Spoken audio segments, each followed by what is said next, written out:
You know that feeling, don't you? You've maybe binged a few cool cooking shows. Oh, yeah. You get that surge like, I could totally make that. Maybe something ambitious like proper Vietnamese pho. Absolutely. You feel invincible in the kitchen for a moment. Right. You've got the recipe. Maybe you even went shopping for special ingredients. Confidence is high. And then suddenly. Suddenly it doesn't smell quite right. Exactly. Less like Hanoi, more like something else entirely. Something maybe a bit weird. Been there. Definitely been there. Well, if that sounds even vaguely familiar, you are going to appreciate what we're diving into today. We're looking at this really wonderfully honest source from Anita L. Hummel. It's called Cooking Confessions: The Day I Turned Pho into a Backyard Herb Garden. It's a great title. Isn't it? And it's more than just a funny story. It's actually packed with insights into those common kitchen traps. Yeah, what's really fascinating about this piece is how Anita's one sort of culinary misstep becomes this source of really useful lessons for anyone trying new cuisine, honestly. It's not just about pho specifically. It's about pulling out those, nuggets of wisdom from her experience. And turning it into practical advice for you. Exactly. Whether it's Vietnamese food or something else entirely unfamiliar, we're going to really unpack her confession and see what we can learn. Okay, let's get into it. Anita's story. Picture this. Yeah. It's a sunny Saturday. She's feeling ambitious. Fired up from watching cooking shows. Totally. Vietnamese cooking shows, specifically. She's captivated by pho. She carefully gets her ingredients together. Feeling like a master chef. Right, ready to blow her friends away with this authentic, super aromatic bowl of pho she's picturing. The broth starts simmering. The kitchen starts smelling good, or so she thinks. Yeah, exactly. Confidence is, through the roof. It's so easy to get carried away in that moment, that initial excitement. But what her story really drives home is just how vital fresh herbs are in real Vietnamese cooking. They're not just for looks. Not at all. They're fundamental. They add this incredible depth, this freshness, specific flavors that really define the dish. It just shows how crucial it is to get the ingredients right and understand what they actually do. And this is exactly where things went sideways for Anita. The herb situation. The infamous herb situation. She had fresh herbs, right. But in her excitement, she grabbed a sprig of, common oregano. Instead of Vietnamese basil. Bingo. An honest mistake, but a big one. She drops it right into the pot, thinking she's adding that authentic pho flavor. And this is where, our senses usually kick in, or they should kick in, that first warning sign. The smell. The smell. The source describes this immediate, odd aroma, not the fragrant, aromatic scent she was hoping for. Not that bright, slightly aniseedy thing? No. Instead, it was a strange, earthy smell. And she nails it when she says it started to smell more like Italian food than Vietnamese. Which raises a good point, doesn't it? Yeah. How often do we just push past those little sensory red flags because we're in a hurry or overly confident? Totally. Our noses are pretty smart. They give us that real-time feedback before we even taste it if we just, pay attention. I mean, common oregano has that pungent, peppery, almost camphor kind of note. It's worlds away from the delicate, bright, maybe slightly licorice-like profile you want in pho. It's an immediate clash. Absolutely. That shift in smell should have been the big clue. Yeah. But, she's got this vision. She probably thought, it'll cook out or it'll blend in. Probably. So she pushes on. And then comes the moment of truth. Yep. The taste test. A culinary catastrophe. Dun, dun, dun. She ladles it out, garnishes it beautifully, still thinking she's got the right stuff, mind you, lime sprouts, the works. Feeling pretty proud. Oh, I can picture the pride. Then the first spoonful, bam. This shocking flavor burst that she says tasted like she'd just eaten a handful of dried herbs from a long-forgotten garden. Oof. Not ideal for pho. Not ideal at all. Her friends are giving each other confused looks. And then, the slow comedic reveal of the oregano blunder. Leading to the inevitable herb garden pho jokes. Exactly. It's so relatable, that cringy moment of realization. Oh, dear. Okay, so let's zoom out a bit from Anita's specific oregano incident. Her story is such a good starting point for talking about other common pitfalls, right? When people are new to Vietnamese cooking. Yeah, definitely. Beyond just grabbing the wrong green leaf, what else trips people up? Well, connecting back to Anita's focus on flavor balance, one really common area is spice levels. The heat from chilies. Ah, right. Too much or too little. Often too much, especially for beginners. People might be used to other spicy foods and misjudge it. Vietnamese cooking is amazing at balancing heat with sweet, sour, and salty flavors. It's delicate. If you go too heavy on the chili right away, it just blasts everything else out.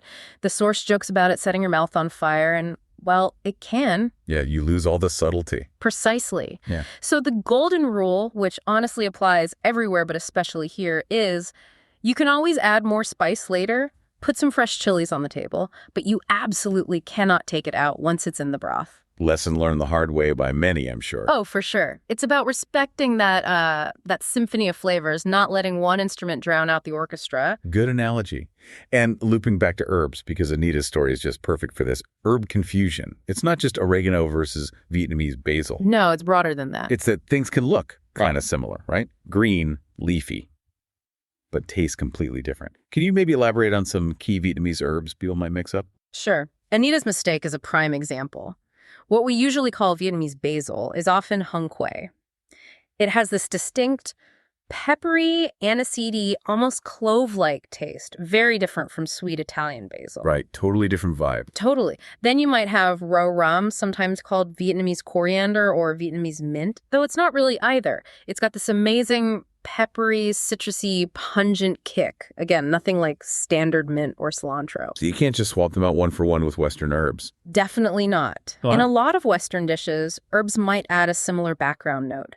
But in Vietnamese food, these specific herbs with their unique profiles are often core building blocks. They're not just garnish. They define the dish. They really do. Yeah. So knowing the names, getting familiar with their specific smells and tastes, even just the main ones, is huge. The advice in the source is bang on.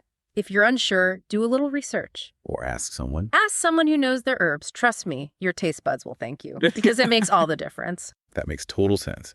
It's about respecting the specifics. And that brings us to the bigger challenge, maybe, balancing flavors. That delicate dance. Oh, yes, the heart of it. Vietnamese food is famous for that harmony, sweet, sour, salty, umami. How does someone new approach getting that right? It seems tricky. It is an art, definitely. It's not about one flavor shouting the loudest. It's about how they all play together. That dynamic interplay is the cuisine. Beginners often struggle because they haven't yet got a feel for how the components interact. Think about Mishaps, the dipping sauce. The ubiquitous dipping sauce. Exactly. It's the perfect microcosm.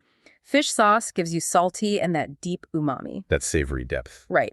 Lime juice for sour, sugar for sweet, maybe some chili for a touch of heat. They're all there, working together, creating that freshness and complexity. So it's about layers. Layers and balance. The key is, honestly, starting with small amounts. Add a bit of fish sauce, a squeeze of lime, a pinch of sugar. Taste. Adjust. Build it up gradually. Lots of practice and tasting.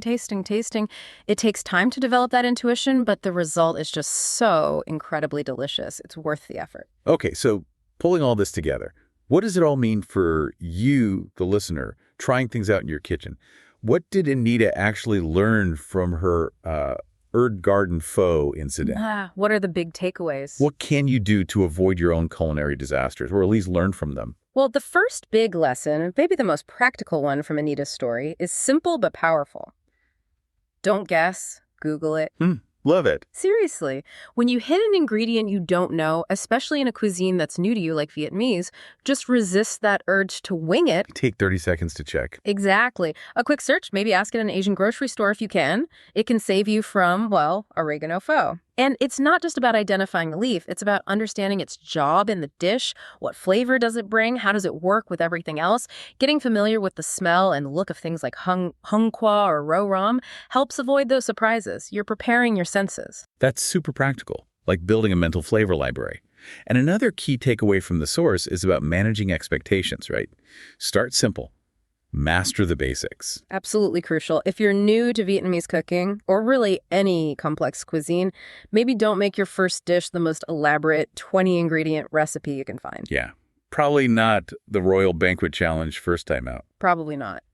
Start with the foundations. A basic pho recipe teaches you so much about broth, about noodles, about layering those fresh toppings. Those are skills you'll use again and again. Or like a simple banh mi. Perfect example. Learn about the quick pickling, that mix of savory and fresh. It builds your confidence, helps you understand the core flavors and techniques. It makes the whole learning process way more fun and, frankly, more successful. Less chance of disaster early on. Less chance of disaster, more chance of deliciousness. Okay, and the final piece of advice, maybe the most universal one. Ah, yes. The true golden rule of all cooking. taste as you go. It seems so obvious, but Yeah, but we forget. Or we get rushed. Regularly tasting your dish while it's cooking lets you tweak things. Adjust the salt, add a bit more sugar, check the spice, catch those potential problems before they become full-blown disasters. Vietnamese cooking, especially, often feels like this ongoing process of tasting and adjusting, like a chef constantly refining a sauce or broth. And it raises that question again, doesn't it? Yeah. How often do we just skip that vital step out of impatience or maybe just assuming it's fine? And what could we have saved? What dish was almost perfect but just needed a tiny tweak we didn't make because we didn't taste? It's a habit worth cultivating. It lets you really guide the dish towards that balance we talked about. So Anita's Oregano Pho. Mm-hmm. It's actually a brilliant cautionary tale, but also kind of inspiring. It reminds us that even the mistakes teach us so much, not just about pho, but about cooking itself, about paying attention, being curious, and maybe just taking that extra second to Google something. Absolutely. And what's really great is seeing how exploring food, even with the occasional stumble, connects us to other cultures. Learning from those kitchen oops moments, they turn into funny stories, sure, but also real growth. Turns the culinary misstep into a learning opportunity. Exactly. Knowledge is great, but it's most valuable when you actually understand it and use it, even if you had to taste some herb garden pho to get there. It's all part of the journey, right? One bite, delicious or disastrous at a time. Right. So here's a final thought for you to maybe chew on or explore yourself.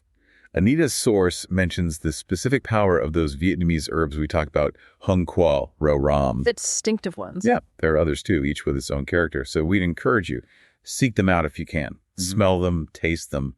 Really try to understand what makes them unique and essential to authentic Vietnamese flavors. Get to know your herbs. Or maybe think about your own kitchen adventures. What's your most memorable cooking blender? We've all got one. What surprising thing did you learn from it? Maybe share those stories. Often, the biggest mistakes really are the best teachers.